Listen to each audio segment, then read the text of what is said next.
അതിന് അറ്റകുറ്റപ്പണികൾ പ്രത്യേകമായിട്ടും അതിൻ്റെ പുറകുവശത്ത് ഒരു കോൺക്രീറ്റ് മേസണറി സ്ട്രക്ചർ ഉണ്ടാക്കിയെന്നുള്ളതാണ്. നമുക്കറിയാം, നമ്മുടെ നാട്ടിൻപുറത്തൊക്കെ ഒരു വാഴ കുലച്ചു കഴിഞ്ഞാൽ പുറകിൽ നിന്നൊരു ഊന്ന് കൊടുക്കുന്നത് മാതിരിയുള്ള ഒരു കൺസ്ട്രക്ഷനാണ്. അതുപോലെ ബോർവെല്ല് സാമ്പിളിങ്ങിലും നേവിയുടെ പരിശോധനയിലേക്ക് ഉൾഭാഗം പൊള്ളയാണെന്നറിഞ്ഞല്ലോ. അപ്പോൾ ഒരു ഗ്രാവിറ്റി ഡാമിൻ്റെ അതിൻ്റെ സ്ട്രെങ്ത് എന്ന് പറയുന്നത് അതിൻ്റെ തന്നെ വെയിറ്റ് ആയിരിക്കെ ഒരുപാട് വെയിറ്റ് ലോസ് വന്നിരിക്കുന്നു, നഷ്ടം വന്നിരിക്കുന്നു. അപ്പോൾ സ്വാഭാവികമായിട്ടും ഈ ഡാം വീക്കാണല്ലോ. ഈ ഡാമിൻ്റെ പരീക്ഷണങ്ങൾക്കൊക്കെ ശേഷം ഈ ഡാമിൻ്റെ ശക്തി മെഷർ ചെയ്തിട്ടുണ്ടോ? ഉണ്ടെങ്കിൽ ഓരോ അടി ജലനിരപ്പ് ഉയരുമ്പോഴും ഈ ഡാമിൽ അനുഭവപ്പെടുന്ന മർദ്ദവും തമ്മിൽ ഒരു താരതമ്യ പഠനം നടത്തി 142 അടി എത്തിക്കഴിയുമ്പോൾ ഈ ഡാം സേഫാണ്. കാരണം ഡാമിൻ്റെ സ്ട്രെങ്ത് 142 അടി വരുന്ന ഹൈഡ്രോസ്റ്റാറ്റിക് പ്രഷറിനെ വിസ്റ്റാൻഡ് ചെയ്യാനുള്ളത് ഉണ്ട് എന്ന് കാര്യകാരണ സഹിതം കണക്ക് സഹിതം ഒരു വിധി പ്രഖ്യാപനം വന്നിരുന്നുവെങ്കിൽ അത് കൂടുതൽ സ്വീകാര്യമായിരുന്നേനെ എന്നെനിക്ക് തോന്നുന്നു. രണ്ടാമത്തെ വിഷയം ഭൂകമ്പങ്ങളെക്കുറിച്ചാണ്. 126 ഭൂകമ്പങ്ങൾ ഇതിനു മുൻപുണ്ടായ ഭൂകമ്പങ്ങൾ പരിശോധിച്ചിട്ടും ഒരു ചരള് പോലും അവിടെ അനങ്ങിയിട്ടില്ല എന്ന് പറഞ്ഞതിനോട് എനിക്ക് 100% വിയോജിപ്പുണ്ട്.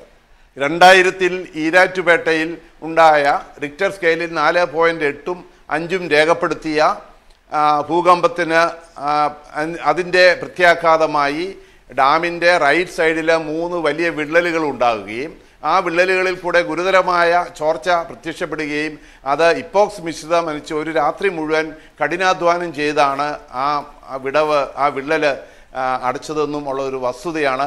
ആ അടച്ച വിള്ളലിന്റെ ഭാഗം ഞാൻ നേരിട്ട് കണ്ട് ബോധ്യപ്പെട്ടിട്ടുള്ള വ്യക്തിയുമാണ്. ഞാൻ തിരിച്ചു വരാം താങ്കളിലേക്ക്. ശ്രീ എ വി ജോർജ്, താങ്കളിലേക്ക് തന്നെ വരാം. ശ്രീ CR നീലകണ്ഠൻ, ഇതാണ് വസ്തുതയെങ്കിൽ ജനങ്ങളെ ഭയപ്പെടുത്തരുത്, ജനങ്ങളെ ഭയാശങ്കകളിൽ ആഴ്ത്തരുത് എന്ന് പറയുന്നതിന് എന്ത് സാങ്കത്യമാണ് ഉണ്ടാവുക?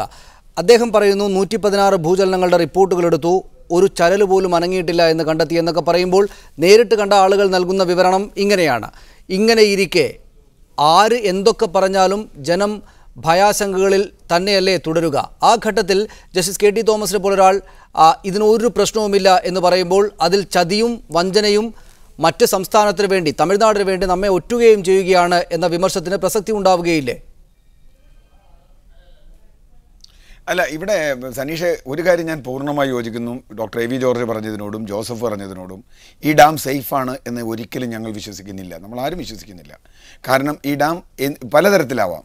അത് ഭൂചലനം കൊണ്ടാവാം, അധിക ഓവർഫ്ലോയിങ് കൊണ്ടാവാം, അല്ലെങ്കിൽ അതിന് ലീക്ക് വന്നാൽ യഥാർത്ഥത്തിൽ ഗ്രാവിറ്റി ഡാമിന് അത്ര കുഴപ്പമില്ല. കാരണം ലീക്ക് വന്നാൽ ഡാമിൻ്റെ അപകടം കുറയുക, കാരണം വെള്ളം അങ്ങനെ പോകും. ഞാൻ വാദിക്കുന്നതല്ല, എങ്കിൽ പോലും വളരെ ഭയാനകമാണ്.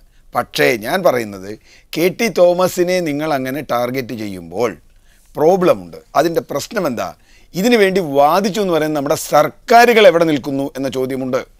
സർക്കാർ പറഞ്ഞത് എവിടെയാണ്? ഇപ്പം ഡോക്ടർ എ വി ജോർജ് പറഞ്ഞത് 136. ഞാൻ അദ്ദേഹത്തിനോട് ചോദിക്കുകയാണ്, 136 വരെ ഇത് ഹൈഡ്രോസ്റ്റാറ്റിക്കലി സേഫ് ആണെന്ന് എവിടെയെങ്കിലും പറഞ്ഞിട്ടുണ്ടോ? ഞാൻ ഈ 136 പോലും സേഫ് അല്ല എന്ന് വിശ്വസിക്കുന്ന ആളാണ്. അതാണ് എൻ്റെ പ്രശ്നം. 136 എന്നൊരു മാന്ത്രിക വടി നമ്മൾ ഉപയോഗിക്കുന്നതിൻ്റെ കാര്യം എന്താ? അതുപോലെ സേഫല്ല. 40 ലക്ഷം ജനങ്ങളുടെ ജീവൻ അപകടത്തിലാണെങ്കിൽ 136 അടിയിൽ ഈ ഡാം പൊട്ടിയാലും വലിയ പ്രത്യാഘാതമുണ്ടാവും. അപ്പോൾ 136 അടിയിൽ ഡാം നിന്നാൽ പൊട്ടില്ല എന്നോ, പൊട്ടിയാൽ പ്രത്യാഘാതം ഉണ്ടാവില്ല എന്നോ കേരള സർക്കാർ പറയുന്നത് എങ്ങനെ? അതാണ് നമ്മുടെ ചോദ്യം. അപ്പോൾ കേരളവും യഥാർത്ഥത്തിൽ ഇത് 136 വരെ സേഫാണ് എന്നൊരു ഫീലിംഗ് ആണ് കേരളത്തിൻ്റെ അഫിഡവിറ്റിൽ നിന്നും കേരളത്തിൻ്റെ വാദങ്ങളിൽ നിന്നും നമ്മൾ കാണുന്നത്. പിന്നെ പറയുന്നത് പുതിയ ഡാമാണ്. NK പ്രേമേന്ദ്രൻ, ശ്രീ CR നീലകണ്ഠൻ യുക്തിസഹമായി വാദിക്കുന്നത് വെച്ച് നോക്കുകയാണെങ്കിൽ നാം ഇതുവരെ, താങ്കളടക്കമുള്ള ആളുകൾ ഇതുവരെ പറഞ്ഞു വന്നിരത്തെ പഴുതുകളിന്മേലല്ലേ സുപ്രീം കോടതിയുടെ വിധി ഉണ്ടായിരിക്കുന്നത്?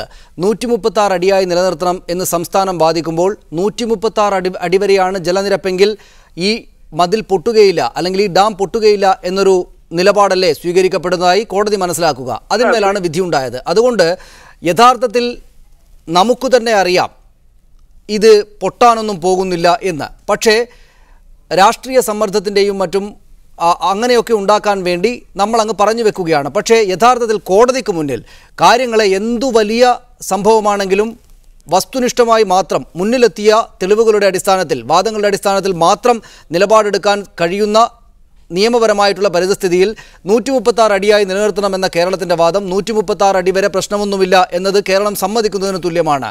അങ്ങനെ ഉണ്ടായ വലിയ വീഴ്ചയുടെ ഫലം തന്നെയല്ലേ ജസ്റ്റിസ് കെ.ടി. തോമസ് അല്ല വിമർശിക്കപ്പെടേണ്ടത്, താങ്കളടക്കമുള്ള രാഷ്ട്രീയ നേതൃത്വമാണ് എന്നതാണ് ശ്രീ സി.ആർ. നീലകണ്ഠൻ പറഞ്ഞു വെക്കുന്നത്. സി.ആർ. നീലകണ്ഠൻ അങ്ങനെ പറയുമെന്ന് എനിക്ക് തോന്നുന്നില്ല. ഒന്ന്, വളരെ പ്രധാനമായി നിങ്ങൾ എല്ലാവരും മനസ്സിലാക്കേണ്ടത്, കേരളം ഒരു ഘട്ടത്തിൽ പോലും ജലനിരപ്പ് 136 അടിയായി നിജപ്പെടുത്തണമെന്ന് ആവശ്യപ്പെട്ടിട്ടില്ല. കേരളത്തിന്റെ ബേസിക് കേസ് എന്താ? ശ്രീ സി.ആർ. നീലകണ്ഠൻ പറയുന്ന ഒരു ഭാഗത്തോട് ഞാൻ യോജിക്കുന്നു. കേരള നിയമസഭ 2006 മാർച്ച് മാസത്തിൽ പാസാക്കിയിട്ടുള്ള കേരള ജലസേചനവും ജലസംരക്ഷണവും നിയമ ഭേദഗതിയിൽ വരുത്തിയ ഭേദഗതി അനുസരിച്ച് ഉൾപ്പെടുത്തിയ പട്ടികയിൽ മുല്ലപ്പെരിയാറിന്റെ ജലനിരപ്പ് 136 അടിയായി നിജപ്പെടുത്തി. ആ 136 അടിയായി നിജപ്പെടുത്തി കഴിഞ്ഞാൽ ഡാം സേഫ് ആണോ എന്ന സി.ആർ. നീലകണ്ഠന്റെ വാദത്തോട് ഞാൻ 100% യോജിക്കുന്നു. എന്നാൽ അതിനുശേഷമാണ് കേരളം നടത്തിയിട്ടുള്ള 2006 ശേഷം കേരളം നടത്തിയിട്ടുള്ള പഠനത്തിലാണ് ഞങ്ങൾ വളരെ വ്യക്തമായി സബ്സ്റ്റാൻഷിയേറ്റ് ചെയ്തത് PMF സ്റ്റഡിയുടെ അടിസ്ഥാനത്തിൽ, പ്രോബബിൾ മാക്സിമം ഫ്ലഡ് അനലിറ്റിക്കൽ സ്റ്റഡിയുടെ അടിസ്ഥാനത്തിൽ ഡൽഹി IIT നടത്തിയ പഠന റിപ്പോർട്ടിൽ വളരെ വ്യക്തമായി പറയുന്നു 136 അടിയിൽ ജലനിരപ്പ് നിർത്തിയാൽ പോലും ജലനിരപ്പ് 1943 ഉണ്ടായിട്ടുള്ളതിന് സമാനമായ ഒരു ഫ്ലഡ് വന്നാൽ ഈ നിലവിലുള്ള ജലനിരപ്പ് 156.7 അടിയായി, അതായത് 155 അടിയാണ് മാക്സിമം വാട്ടർ ലെവലെങ്കിൽ അത് കഴിഞ്ഞ് ഡാം ഓവർഫ്ലോ ചെയ്യും. എഞ്ചിനീയറിംഗിന്റെ ബേസിക് പ്രിൻസിപ്പിളാണ് ഏതൊരു ഡാം സ്ട്രക്ചറും ഓവർഫ്ലോ ചെയ്താൽ അത് തെന്നി താഴെ വീഴും, അല്ലെങ്കിൽ ഡാം അപകടത്തിലാകും. ഇത് സബ്സിക്വന്റായി നടത്തിയ സ്റ്റഡിയുടെ അടിസ്ഥാനത്തിൽ കേരളം കണ്ടെത്തിയ പഠനത്തിന്റെ അടിസ്ഥാനത്തിൽ ലഭിച്ച വിവരം കൂടി സമർപ്പിച്ചുകൊണ്ടാണ് നമ്മൾ പറയുന്നത് ഈ ഡാം ടോട്ടലി അൺസേഫ് ആണ്. അല്ലാതെ കേരളം ഒരു ഘട്ടത്തിൽ പോലും ജലനിരപ്പ് 136 അടിയായി നിജപ്പെടുത്തണമെന്ന് ആവശ്യപ്പെട്ടിട്ടില്ല. കേരളത്തിന്റെ നിയമത്തിൽ പറയുന്നു എന്ന് ശ്രീ സി.ആർ. നീലകണ്ഠൻ പറയുന്നതിനോട് ഞാൻ യോജിക്കുന്നു. അതുപോലെ തന്നെ 136 അടിയായാലും 100 അടിയായാലും ഈ ജലനിരപ്പ് ഉയർത്തിയാൽ സ്വാഭാവികമായും ജലനിരപ്പും സുരക്ഷയും തമ്മിൽ ബന്ധമുണ്ട് എന്ന് സബ്സ്റ്റാൻഷിയേറ്റ് ചെയ്തുകൊണ്ടാണ് റൂർക്കി IIT നടത്തിയിട്ടുള്ള പഠന റിപ്പോർട്ടിന്റെ അടിസ്ഥാനത്തിൽ സെസ്മിക് ഇമ്പാക്ടിനെ സംബന്ധിച്ചുള്ള പഠന റിപ്പോർട്ട്, അതുപോലെ നിരവധിയായിട്ടുള്ള, അതുപോലെ സ്ട്രക്ചറൽ സേഫ്റ്റിയെ സംബന്ധിച്ച് വിവിധ ഏജൻസികൾ നടത്തിയിട്ടുള്ള പഠന റിപ്പോർട്ടുകളും ഏറ്റവും ഒടുവിൽ CSMRS നടത്തിയ പഠന റിപ്പോർട്ട് പോലും കേരളത്തെ പൂർണ്ണമായും വിശ്വാസത്തിലെടുക്കാനും ബോധ്യപ്പെടുത്താനും തയ്യാറാകാതെ അത് കേരളത്തിന്റെ സാന്നിധ്യം പോലും ഇല്ലാതെ അതുമായി ബന്ധപ്പെട്ട അനലിറ്റിക്കൽ സ്റ്റഡി നടത്തിയതിനു ശേഷം ഡാം സേഫ് ആണ് എന്ന് എംപവേർഡ് കമ്മിറ്റി പറയുന്നു. അപ്പൊ ഒരു ഘട്ടത്തിൽ പോലും കേരളം, ഞാനോ കേരളമോ അല്ലെങ്കിൽ കേരളത്തിന്റെ അഭിഭാഷകരോ LDF-ഓ UDF-ഓ ഈ ഡാം 136 അടിയായി ജലനിരപ്പ് നിജപ്പെടുത്തിയാൽ ഡാം സേഫ് ആണെന്ന് വാദിച്ചിട്ടില്ല, ഇനിയും വാദിക്കാൻ പോകുന്നില്ല. അത് കേരളത്തിന്റെ വാദമല്ല, അതിന്മേലാണ് സുപ്രീം കോടതിയുടെ വിധി ഉണ്ടായത് എന്ന് പറഞ്ഞാൽ തെറ്റാണ് ശ്രീ സി.ആർ. നീലകണ്ഠൻ. അല്ല, അതിൽ കേരളത്തിൻ്റെ വാദമല്ല എന്ന് പറഞ്ഞാൽ ഞാൻ 3 കാര്യം അദ്ദേഹത്തിനോട് പറയാം. ഒന്ന്, എപ്പോഴാണ് കേരളം ഈ കേസിൽ ഇടപെട്ടത്? കേസിൽ ഇടപെടുന്നത് 2006 136 അടിയിൽ നിന്ന് 142 അടിയാക്കാനുള്ള ഉത്തരവ് വരുമ്പോൾ ഞാൻ വാദത്തിന് വേണ്ടി ചോദിക്കുന്നു, അത് 136 അടിയിൽ നിർത്താൻ അന്ന് പറഞ്ഞിരുന്നുവെങ്കിൽ നമ്മൾ ഡാം സേഫ്റ്റി നിയമം പോലും അതോറിറ്റി പോലും ഉണ്ടാക്കില്ല, നമ്മളിതിൽ ഇടപെടില്ല. ഇപ്പോൾ ഈ പറയുന്ന കോടതി തള്ളിക്കളഞ്ഞ ഭേദഗതി പറയില്ല എന്ന് പറഞ്ഞാൽ 136 വരെ നമ്മൾ ചോദ്യം ചെയ്യുകയില്ല, ചോദ്യം ചെയ്തിട്ടേ ഇല്ല. 2, നേരത്തെ പറഞ്ഞു ഡാം സേഫ്റ്റി നമ്മുടെ ആക്റ്റിൽ നമ്മൾ പറയുന്നത് 136 ഇപ്പോഴും ഞാൻ പറയുന്നു 136 നിർത്തണമെന്ന് ശ്രീ കെ.ടി. തോമസ് പറഞ്ഞതിനോട് ഞാൻ അത് ശരിയാണ് എന്ന് ഡോക്ടർ എ.വി. ജോർജ് പറയുന്നു. ഞാൻ പറഞ്ഞത് ഇപ്പോഴും കേരളത്തിൻ്റെ ഔദ്യോഗിക അഭിപ്രായം 136 നിന്നാൽ ഒരപകടവുമില്ല. പിന്നെ ശ്രീ N.K. പ്രേമേന്ദ്രൻ അത് വിശദീകരിച്ചു. 136 അടിയിൽ നിൽക്കാം എന്ന നിലപാട് സ്വീകരിച്ചതിന് ശേഷമുണ്ടായ പഠന റിപ്പോർട്ടുകൾ നൽകിയ ചിത്രം വ്യത്യസ്തമാണ് എന്നതുകൊണ്ടാണ് അതിൽ നിന്നും മാറിയ നിലപാട് സ്വീകരിച്ചത്. ഇല്ല, ഇപ്പോഴും ഇല്ല. കഴിഞ്ഞ ഒറ്റ അഫിഡവിറ്റിൽ പോലും ഡാം ഡീകമ്മീഷനം ചെയ്യണമെന്ന് ഒരൊറ്റ പ്രാവശ്യം പോലും കേരളം ആവശ്യപ്പെട്ടില്ല. ഞാനതിൽ കക്ഷി ചേർന്ന ആളാണ്. നമ്മളാണ് ആവശ്യപ്പെട്ടത് ഡാം ഡീകമ്മീഷൻ ചെയ്യണമെന്ന്. അത് അവസാനത്തെ കക്ഷിയാണ്. പക്ഷേ ഡാം ഡീകമ്മീഷൻ ചെയ്യണമെന്നോ 136 ഇപ്പോഴും ഞാൻ പറയുന്നു 136 അടിയാക്കി ഈ ഡാം നിർത്തിയിരുന്നുവെങ്കിൽ കേരളം മിണ്ടില്ലായിരുന്നു. ഞാൻ ഇപ്പോഴും പറയുന്നു. ഇപ്പം എന്താ അവർ പറയേണ്ടത്? 136 അടി സേഫ് അല്ലെങ്കിൽ ഇത്ര ആളുകൾ ഇത് താഴെ കിടത്തിയൊരുക്കിയിട്ട് ഇനി എന്തെങ്കിലും പണിയുന്നൊരു ഡാം എന്നൊരു പരിഹാരം പറയുമായിരുന്നോ? പറയില്ല. 136 അടി സേഫ് അല്ല എങ്കിൽ ഒന്നുകിൽ 136 അടിയിൽ നിന്ന് എത്രയാണോ സേഫ് അത്രയ്ക്ക് താഴ്ത്താൻ കേരളം പറയണം. കാരണം 40 ലക്ഷം ആളുകളുടെ ജീവനാണ്. ആ ടെൻഷൻ ഇവർക്കില്ല. ഒന്നുകിൽ ഇവർക്കില്ല, അല്ലെങ്കിൽ അവർ വിശ്വസിക്കുന്നു ഈ ഡാം 136 സേഫാണ് എന്ന്. ഇത് ആരെങ്കിലും തർക്കിച്ച് തോൽപ്പിക്കാനല്ല. 136 നിന്ന് താഴേക്ക് പോകണമെന്ന് കേരളം ഈ IIT റിപ്പോർട്ട് വെച്ച് പോലും ഇല്ല. IIT റിപ്പോർട്ട് വെച്ച് പോലും ശ്രീ NK പ്രേമേന്ദ്രൻ, താങ്കൾ പറയുന്നതിനിടയിലാണ് ഞാൻ കയറി ഇടപെട്ടത്. താങ്കൾക്ക് തുടരാം. അല്ല, ഇപ്പൊ തന്നെ പ്രിയപ്പെട്ട ശ്രീ CR വീണ്ടും വീണ്ടും ഇത് ആവർത്തിക്കുന്നു.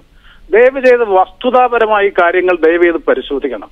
നിങ്ങൾക്ക് ഓർമ്മയില്ലേ, കേരളത്തിൽ കഴിഞ്ഞ പ്രാവശ്യം ജലനിരപ്പ് ഗണ്യമായി ഉയർത്തിയ ഘട്ടത്തിൽ അഫിഡവിറ്റും പെറ്റീഷനും ഉൾപ്പെടെയുള്ളവ കൊടുത്തുകൊണ്ട് ജലനിരപ്പ് അടിയന്തര സാഹചര്യം എന്ന നിലയിൽ, ഇന്ററിം മെഷർ എന്ന നിലയിൽ 136 പോലുമല്ല 110 അടിയായി ജലനിരപ്പ് താഴ്ത്തണമെന്നാവശ്യപ്പെട്ടുകൊണ്ട് ഹർജിയും സത്യവാങ്മൂലവും സമർപ്പിച്ചുകൊണ്ട് കേസ് നടത്തി. ആ കേസിനെ പെറ്റീഷൻ കൊടുത്തു. അതിന്മേൽ ഹിയറിംഗ് നടത്തിയതാണ് സുപ്രീം കോടതിയിൽ. അതുപോലെ നിരവധി ഘട്ടങ്ങളിൽ ഇതുമായി ബന്ധപ്പെട്ട ആവശ്യം ഉന്നയിച്ചുകൊണ്ട് 136 താഴെ 136 ജലനിരപ്പ് നിജപ്പെടുത്താൻ പോലും തമിഴ്നാട് സന്നദ്ധമല്ല. 152 ജലനിരപ്പ് ഉയർത്തണമെന്ന് സുപ്രീം കോടതി പറഞ്ഞുകൊണ്ട് നിൽക്കുമ്പോൾ അന്ന് കേരളത്തിന്റെ നിയമസഭ സാധ്യമായ ഏക പരിഹാര മാർഗമെന്ന നിലയിൽ എടുത്തതാണ് സ്റ്റാറ്റ്യൂട്ട് അനുസരിച്ച് ആ നിലയിൽ 136. ഞാൻ പറഞ്ഞല്ലോ, CRനോട് ആ ഭാഗത്ത് ഞാൻ യോജിക്കുന്നു എന്ന് പറഞ്ഞാൽ ഇൻഡയറക്ട്ലി അതിന്റെ അർത്ഥം ആക്ട് പ്രകാരം, സ്റ്റാറ്റ്യൂട്ട് പ്രകാരം അതിന്റെ അർത്ഥം 136 ഡാം സേഫ് ആണ് എന്ന് ആസ് പെർ ദ സ്റ്റാറ്റ്യൂട്ട്, നമ്മുടെ നിയമസഭയുടെ സ്റ്റാറ്റ്യൂട്ട് അനുസരിച്ച്. അതുകൊണ്ടാണ് കേരളം ബുദ്ധിപരമായി 2006 ശേഷം സാങ്കേതികമായി അങ്ങനെ ഒരു തീരുമാനം എടുത്തെങ്കിൽ പോലും തുടർന്ന് നടത്തിയിട്ടുള്ള പഠനങ്ങളുടെ അടിസ്ഥാനത്തിൽ, വ്യക്തമായ രേഖയുടെയും ആധികാരികമായിട്ടുള്ള ശാസ്ത്ര പഠനങ്ങളുടെയും അടിസ്ഥാനത്തിലാണ് കേരളം പറയുന്നത് ഡാം ടോട്ടലി അൺസേഫ് ആണ്. അതുകൊണ്ട് ഈ ഡാം അദ്ദേഹം പറഞ്ഞ ഒരു കാര്യം ശരിയാണ്, ഡാം ഡീകമ്മീഷൻ ചെയ്യാൻ വേണമെങ്കിൽ ഡാം സേഫ്റ്റി അതോറിറ്റിക്ക് ഡയറക്ഷൻ കൊടുക്കാം. പക്ഷെ അതിന്റെ കോംപ്ലിക്കേഷൻ, അതിന്റെ പൊളിറ്റിക്കൽ കോൺസിക്വൻസസിനെ സംബന്ധിച്ചിടത്തോളം കേരളത്തിലൊരു ഗവൺമെന്റ് എന്ന നിലയിൽ പ്രശ്നങ്ങളുണ്ട്.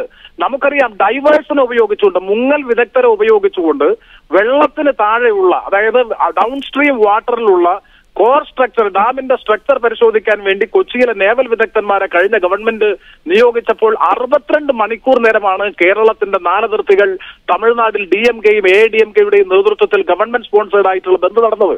ഇത്രയും വൈകാരികമായിട്ടുള്ള ഒരു പ്രശ്നത്തെ സംബന്ധിച്ച്, ഡീകമ്മീഷനിങ് ഉൾപ്പെടെയുള്ള കാര്യങ്ങളെ സംബന്ധിച്ച് സ്വാഭാവികമായി ഒരു ഗവൺമെന്റ് എന്ന നിലയിൽ നിലപാടുകൾ സ്വീകരിക്കുമ്പോൾ അതിന്റെ എല്ലാ തരത്തിലുള്ള പ്രത്യാഘാതങ്ങളെ സംബന്ധിച്ചുമുള്ള ധാരണ കൂടി എടുത്തുകൊണ്ട് മാത്രമേ ചെയ്യാൻ കഴിയൂ. അത് വളരെ ലാഘവത്തോടും ഇപ്പൊ തന്നെ വേണമെങ്കിൽ ചെയ്യാമല്ലോ. ഇപ്പൊ വേണമെങ്കിൽ ഈ കരാർ റദ്ദ് ചെയ്യാം. ഇപ്പോ ബഹുമാനപ്പെട്ട സുപ്രീം കോടതി തന്നെ പറഞ്ഞിരിക്കുന്നു, ഇതൊരു പൊളിറ്റിക്കൽ അഗ്രിമെന്റ് അല്ല, ഇതൊരു ട്രീറ്റി അല്ല, ഇതൊരു കവനന്റ് അല്ല, മറിച്ച് ഇതൊരു മിയർ സിവിൽ കോൺട്രാക്ട് ആണ്. ഈ സിവിൽ കോൺട്രാക്ട് വേണമെങ്കിൽ കേരള ഗവൺമെന്റിനെ സംബന്ധിച്ചിടത്തോളം റദ്ദ് ചെയ്യാം. നിയമസഭാ സമ്മേളനം കൂടി അതിനുള്ള ഓപ്ഷൻസ് ഉണ്ട്, നമ്മുടെ മുമ്പിലുണ്ട്. പക്ഷെ ഇതൊക്കെ തീരുമാനിക്കുമ്പോൾ, ചെയ്യുമ്പോൾ ഇതിന്റെ എല്ലാ വശങ്ങളും കണ്ടുകൊണ്ട് മാത്രമേ ഒരു ഗവൺമെന്റ് എന്ന നിലയിൽ ഈ കാര്യത്തിൽ ആക്ട്